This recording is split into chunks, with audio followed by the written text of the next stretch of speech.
Muling bumabalik sa digital world ang isa sa pinaka-iconic na social networking platforms noong early 2000s, ang Friendster, na ngayon ay muling inilulunsad para sa bagong henerasyon ng internet users.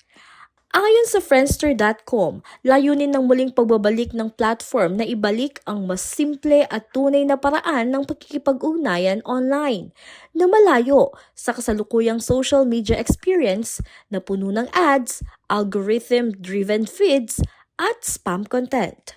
Kasama rin dito ang pangakong hindi ibebenta ang data ng mga gumagamit nito. Sa ngayon, ang bagong Friendster app ay available pa lamang para sa Apple users.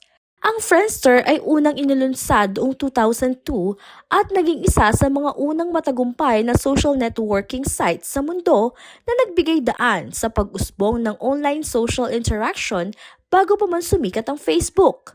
Taong 2015 nang tuluyang itigil ng kumpanya ang operasyon nito dahil sa pagbaba ng engagement at patuloy na pagbabago sa industriya ng social media.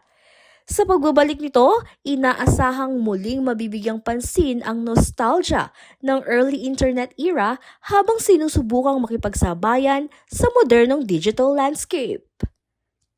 Ako po si Danny Cachino para sa CLTV 36 News.